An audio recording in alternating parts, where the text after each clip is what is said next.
Bom dia, meus queridos irmãos. Estamos aqui mais uma vez para adorar o Senhor e meditar na sua palavra. Nós estamos meditando no livro da Bíblia chamado Eclesiastes e já estamos no capítulo 4.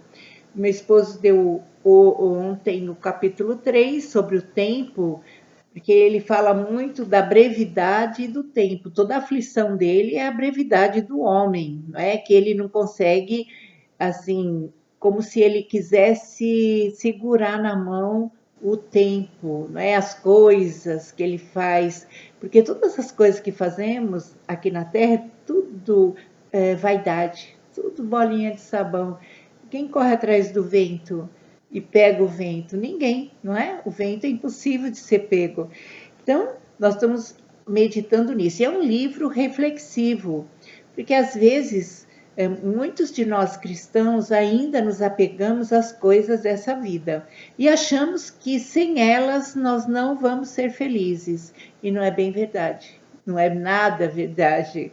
Porque quantas pessoas têm tudo isso e não são felizes? Nós precisamos das coisas, de dinheiro, sim, mas isso não pode ser a base da minha vida. E nós vemos bem isso porque o vazio que ele tinha era sério, né? Porque ele buscava nessas coisas a felicidade dele. Hoje nós vamos ver, né? Foi Salomão, né? Salomão que escreveu. Então nós vamos ver o capítulo 4. Ele vai começar aqui, no capítulo 2 ele fala que disse comigo mesmo. Agora aqui ele vai começar, vocês podem ver que vi, tá no eu, na primeira pessoa. Ele vai repetir o verbo ver, o que ele estava vendo. Colossenses 3:1 fala assim: pensai nas coisas lá do alto, e o meu socorro vem do Senhor que fez o céu e a terra, o Salmo 121. De onde me virá o socorro? Então, quando nós estamos nos detendo aos problemas daqui, há muito enfado e há muita tristeza. Quando eu fico olhando só aqui embaixo, as coisas que estão acontecendo aqui na terra, nós ficamos muito tristes e acabados e deprimidos. E nós vamos ver que o texto vai ser meditado sobre isso. Então ele fala assim, o que ele viu? Porque com o nosso pensamento, ele entra através do que nós ouvimos e do que nós vimos. E nós vamos ver aqui que ele vê três coisas. Ó, versículo 1. Vi ainda todas as opressões que se fazem debaixo do sol. Então, então ele viu as opressões, né, dos mais ricos com os pobres, vi as lágrimas dos que foram oprimidos, os segundos foram as lágrimas, e a terceira, né, ele vê os oprimidos chorarem e não tinha ninguém que os consolasse. E o terceiro, eu vi a violência na mão dos opressores sem que ninguém consolasse os oprimidos. Então ele viu as opressões, as lágrimas e a violência. Então ele estava muito assim indignado. Então, parece uma visão hoje do nosso país. Quantos de nós cristãos que ficamos só ouvindo as notícias e vendo e ouvindo e ficamos muito tristes, não é verdade? Mas olha só, ele chegou ao ponto dele dizer, pelo que tenho por mais felizes os que já morreram, mais do que os que ainda vivem. Então ele fala assim, então é mais os que já morreram são muito mais felizes do que os que estão vendo esses absurdos. Olha o ponto que ele está chegando. Versículo 3, né? E porém mais do que uns os outros tenho por feliz aquele que ainda não nasceu e não viu as más obras que se fazem debaixo do sol. Primeiro ele fala das pessoas que já morreram, que era melhor do que ver tudo isso, e depois ele fala das que não existiram, são mais felizes, quer dizer, que não nasceram, do que as que nasceram. Então, olha o estado deprimente que ele estava. Ele estava vendo tudo. Se você fica olhando o que está acontecendo aqui, se a nossa vida depende só do que acontece aqui, nós somos os mais infelizes de todas as criaturas. Não é verdade? Em Coríntios 15 fala sobre isso. Então vi que todo o trabalho e toda a destreza em obras provém da inveja do homem, né? Então, ele viu 3 coisas: as opressões, as lágrimas e a violência. Ele declarou que eram mais felizes os que tinham morrido e os que não existiam ainda, que não tinham nascido. E ele continua vendo ainda as coisas aqui da terra. Então vi que todo o trabalho e toda a destreza em obras provém da inveja do homem contra o seu próximo. Então, olha só, nós estamos numa sociedade que ensina mesmo o aluno, o trabalhador, a competir. Você tem que ser melhor que o outro. Você não tem que ser bom assim e fazer com excelência porque você ama o seu próximo, porque você quer dar o melhor da sua profissão para o seu próximo e para Deus. É porque Deus te deu esse dom, então você ama o seu próximo. Mas ele está falando aqui sobre uma competição interna que nos é ensinada, já vem da índole humana, né? Da humanidade do homem, mas que também somos ensinados a fazer isso. Então, ele está dizendo que toda destreza em obras provém da inveja dos homens, de querer ser melhor. O que é inveja? De querer o que o outro tem. Então, eu preciso ser melhor porque eu quero aquele carro, porque eu quero aquela indústria, porque eu quero aquele cargo, porque eu quero... Entendeu? É uma competição. Então, como nós podemos ser felizes assim, com essa pressão toda? Então, por isso que nós precisamos ensinar nossos filhos a serem livres. Quando eles sabem quem são, eles não vão ficar... O religioso, né, se compara com o outro. Quando nós conhecemos a Deus, nós nos comparamos com Deus, não com as pessoas. Nós não queremos ser igual às pessoas, nós queremos ser como Jesus foi, é o nosso modelo, não é? Então, olha que interessante, ele fala que tudo isso, desculpa, tudo aqui, toda a destreza em obras, toda a força, assim, as competições, tudo isso é vaidade correr atrás do vento. Então, eu achei interessante que fala aqui que nós não devemos ser um espetáculo, porque é interessante que nós somos ensinados ou ganhar tudo ou sermos zero. Se nós não ganhamos tudo, eu lembro que às vezes mamãe falava assim, se você não estudar, você precisa ser alguém na vida. Então eu fiquei refletindo hoje, quer dizer, que se eu não estudasse, eu ia ser nada. E na verdade, eu sempre fui alguém. Eu entendi o que a mamãe quis dizer e eu louvo a Deus por ela ter me ensinado a estudar. Mas olha só, toda pessoa tem o seu valor, independente do que ela tenha. O estudo, para mim, eu acho muito importante também.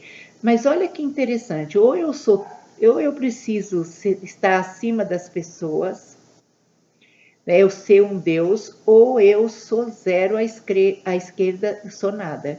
E aqui, então, está dizendo que a vida não deve ser um espetáculo, né? Minha vida não deve ser um espetáculo para o mundo. Quando a gente corre assim, para ser melhor que o outro, minha vida é um espetáculo. Você é maravilhoso, você, eu, né? Mas eu devo ser luz que indica o espetáculo da glória de Deus. Olha a diferença, entendeu? Então eu sei que, porque quando eu tenho o que Deus me deu e agradeço a Deus, eu vou usar tudo aquilo para a glória de Deus e agradecer a Deus pela sabedoria, pela inteligência que Ele me deu, agradecer a Deus que quero ajudar o próximo, que tudo que Deus me deu é para compartilhar, não é para me deter ou para me deixar rico. É claro que eu necessito ter um dinheiro para sobreviver, mas não é uma cobiça, não é uma ambição, uma avareza. Olha que interessante. Então, ó, eu vou repetir: a nossa vida não deve ser um espetáculo, mas para o mundo, mas a luz, eu devo ser a luz que indica o espetáculo da glória de Deus. Ó, glória a Deus, maravilhoso. Então, aqui está dizendo que o Salvador, não, né, nós vamos ver que Jesus sempre manifestou a glória de Deus. E nós vamos continuar aqui. Então, considerei outra vaidade. Ele vai falar do 5, perdão. No 5 ele vai falar: o tolo cruza os braços e come a própria carne, dizendo: melhor é um punhado de descanso do que ambas as mãos cheias de trabalho correr atrás do vento. Então, ele fala daquele que só vive para trabalhar, não dá tempo para a família, não dá tempo para Deus. Ah, eu não tenho tempo, eu trabalho muito, eu não tenho tempo de ir à casa de Deus, eu não tenho tempo de ler a Bíblia. Deus sabe as minhas condições. Então, o dono do tempo e você não ter tempo para Ele, para as coisas dele, muito incoerente, né? Então, aquele que se dedica ao trabalho, e nós devemos sermos assim responsáveis, devemos ser bons funcionários, mas colocar acima de Deus, aí é sério, né? E nós vamos ver ainda que esse daqui, o tolo, versículo 5 e 6, é o preguiçoso. Diz que do versículo 5 e 6, ele cruza os braços e come a própria carne. Quer dizer, ele não tem dinheiro, ele é preguiçoso, então não tem nem o que comer, vai comer a própria carne. Não é? E melhor um punhado de descanso, ele fala, do que as mãos cheias de trabalho. Então, são dois extremos, né? Nós gostamos de extremos. Nós não conseguimos ficar. Jesus veio porque somos humanos, né? Somos humanos. No versículo 7, vai falar que, então considerei outra vaidade debaixo do sol, isto é, um homem sem ninguém. Não tem filho, nem irmã, contudo não cessa de trabalhar, e seus olhos não se fartam de riquezas, e não diz, para quem trabalho eu, se nego a minha alma os bens da vida, também isto é vaidade, enfadonho e trabalho. Então, olha só, olha o exagero, o preguiçoso que não tem nada e o que trabalha e que muitas vezes a gente vê casais que nem têm filhos porque trabalham e não tem tempo. Eu não tenho tempo para criar uma criança. Assim, os jovens parece que não são preparados para gerar, para se multiplicar. E Deus deu, desde o início, a lei da multiplicação. Então, até eu falo para o meu esposo, antes nós éramos 2, agora somos 8. Então, olha que coisa maravilhosa. Deus me deu 2 filhos e depois me deu mais 6 filhos, né? Eu quero ter mais ainda. Foram os netos, né? Que são filhos, a nora, o genro, tudo isso são filhos. Então, olha a bênção da multiplicação. E esse homem não tinha tempo nem de ter família. Ele só precisava trabalhar. Que triste, não é? E no versículo 9, ele vai falar sobre o reino de Deus é relacionamento. E nós vemos que lá em Romanos 14 fala, né, que não é comida nem bebida, mas nós vemos que é amor, alegria, paz, é ter isso, relacionamento com Deus e com as pessoas que estão ao seu redor, com o próximo. E nós vamos ver que é melhor serem 2 do que 1, porque tem melhor paga do seu trabalho. Esses 2 aí parece que é o marido e a mulher, muitos usam esse texto, mas não é muito mais profundo do que uma companhia humana. Nós vamos ver que é muito bom ter uma companhia humana, mas às vezes a pessoa que está às vezes ao seu lado não pode ser uma companhia, ele não está bem, não é? Por exemplo, às vezes nós temos nosso pai e a gente às vezes quer se relacionar e ele não está bem, então a gente precisa aprender a perdoar, precisa aprender a se chegar para ele, né? Mas antes de ter a companhia do meu pai ou do meu esposo, eu preciso ter a companhia de Deus. Isso é imprescindível. Imprescindível. Eu só vou ter relacionamento com o meu próximo se eu estiver ligada com o papai lá em cima. Olha só, então aqui vai falar que Jesus, ele nunca estava sozinho, nunca. Em João 16:32, até a hora que ele ia para a cruz, João 16:32 diz assim, vai ter a hora que vocês vão me deixar só, falou para os discípulos. Contudo, eu não estou só, o Pai está comigo. Então, vai ter horas porque a cruz é um momento às vezes de dificuldade que você precisa passar sozinho. Às vezes você fala, por que fulano não pode me ajudar? Por que meu esposo não pode me ajudar? Por que meu filho não pode me ajudar? Mas a cruz nós passamos sozinhos. A cruz é alguma coisa em nós que nós ainda não demos para Deus, então Deus põe uma circunstância para nós entregarmos.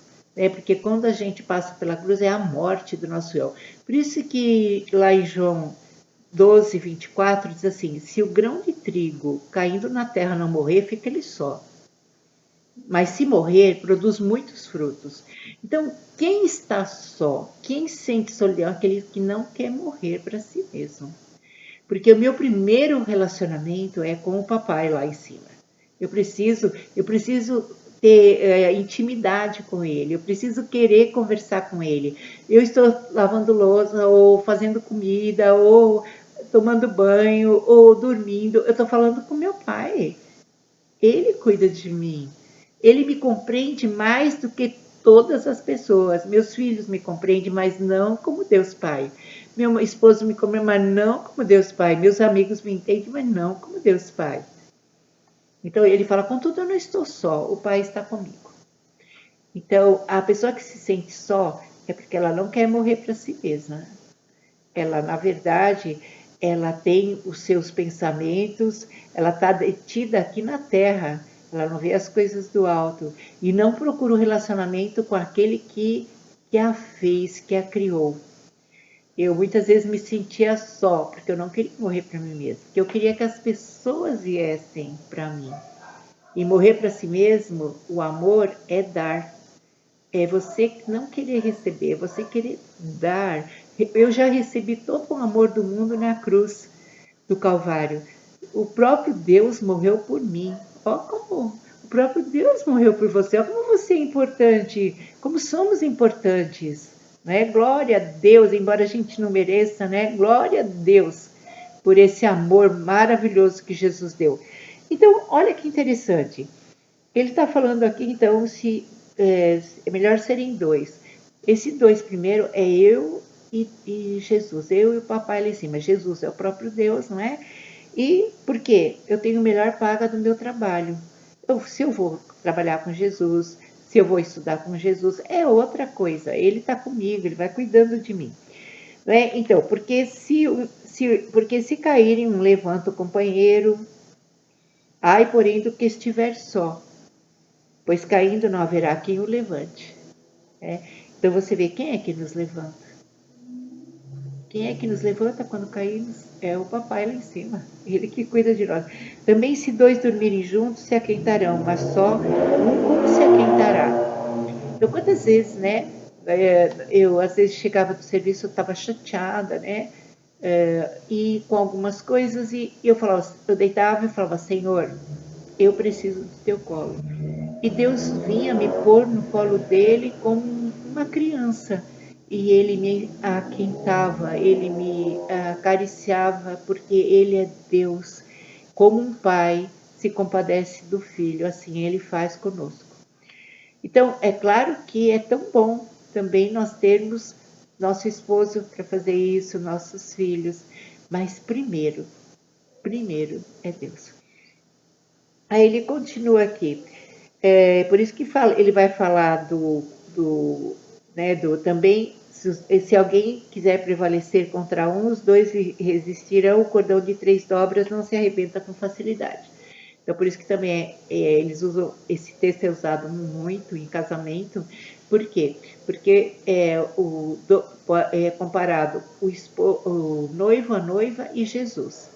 Então, é mais forte, muito mais forte. É Jesus que estabiliza o casamento e o relacionamento nosso com o nosso pai terreno, com a nossa mãe terrena, com a nossa mãe biológica.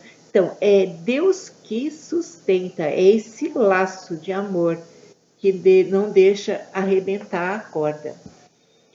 E nós vamos ver que Jesus é especialista, né, em quebrar a parede de inimizade. Efésios 2 fala isso. E ninguém é feliz. Olha, lá em 1 João, capítulo 1, fala assim: para que a vossa alegria seja completa, você tenha relacionamento com o Pai e com as pessoas. Ninguém é feliz, pode ter todo o dinheiro do mundo, se não está se relacionando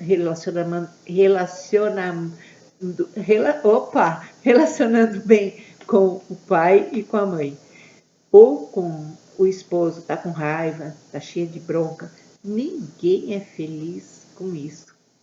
porque esses sentimentos nos afastam de Deus, não é? Então, a melhor coisa do mundo é o sangue de Cristo que nos lava desses sentimentos, né?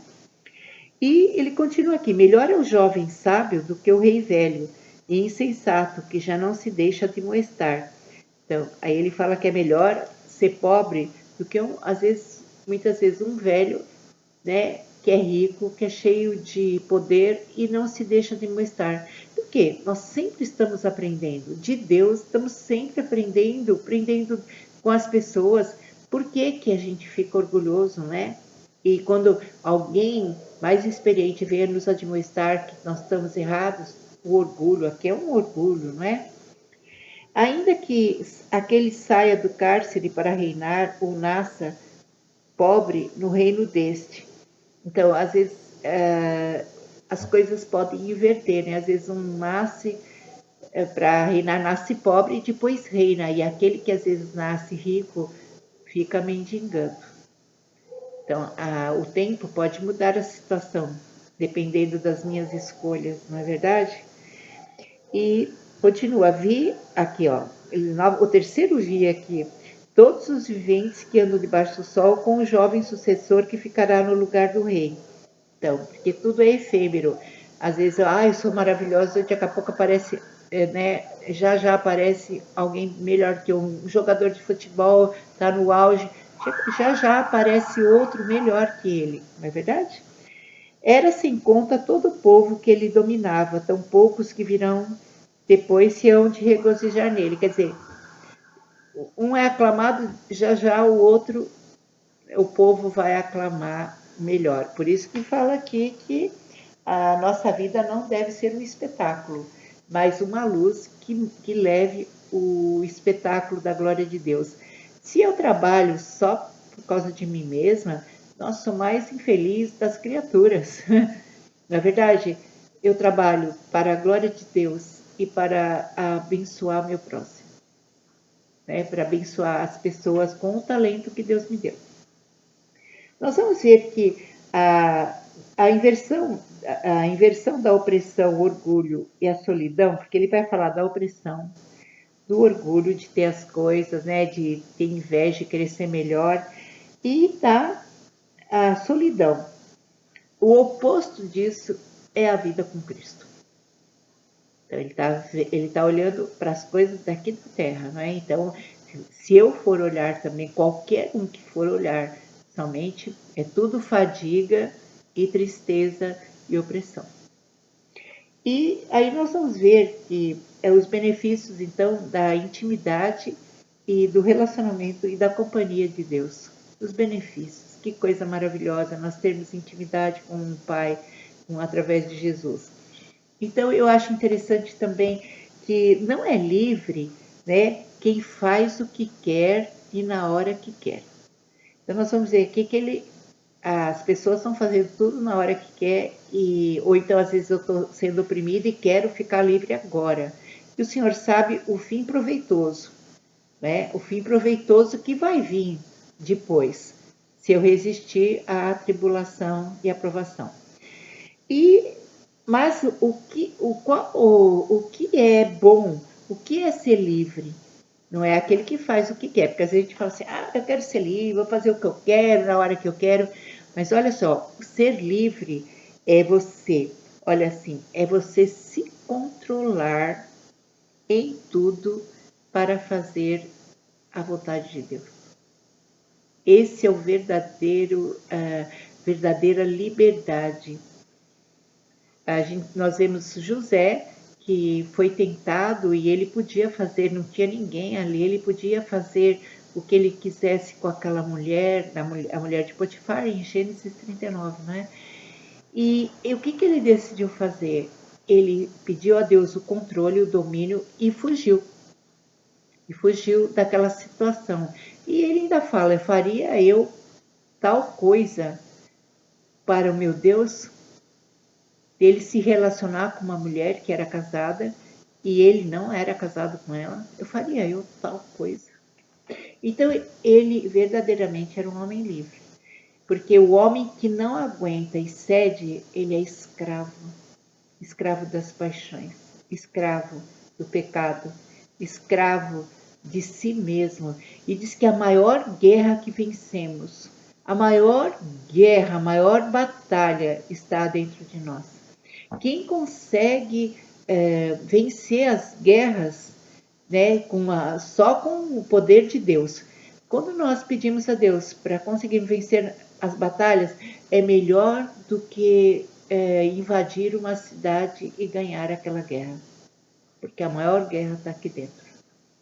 Por isso que Jesus falou, você precisa negar-se a si mesmo, porque esse é o nosso dilema, nosso eu quer prevalecer. E é interessante que quando eu fui ao Japão, nós fomos na Disney Tóquio visitar, quando nós fomos para a jornada de oração e também ungir um irmão nosso, pastor. E quando nós chegamos lá, o pastor, nós saímos só um dia, porque de tanto que foi ministração direto com pessoas necessitadas e tudo, nós saímos e ele falou assim que ia levar-nos na Disney Tóquio. Chegando lá, tinha um cinema que não havia cadeiras. E, na verdade, havia telas na frente, dos lados e atrás.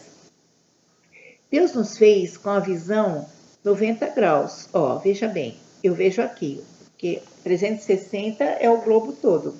A águia diz que tem 180. Ela consegue ver a frente e ela consegue ter visão laterais, as duas laterais.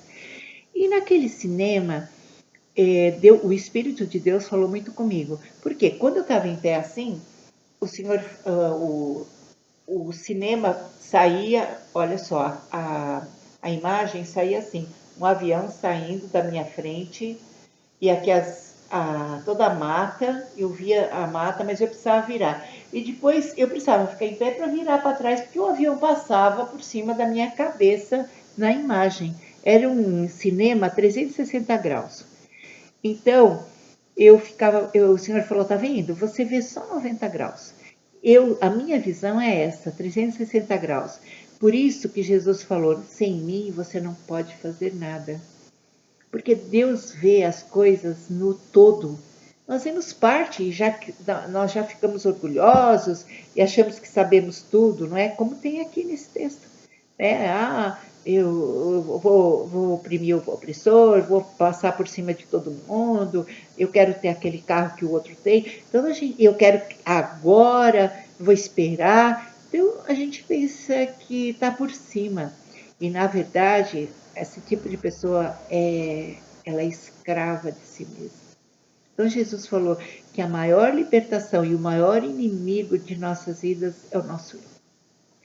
Então, quando nós somos livres, é quando, olha só, quando nós temos o controle de Deus para fazer a vontade de Deus e não fazer a nossa vontade. Aí não vamos nos sentir mais sós, não vamos querer receber, mas queremos dar, não vamos achar que as pessoas têm obrigação de fazer alguma coisa para nós, porque o papai nos dá tudo.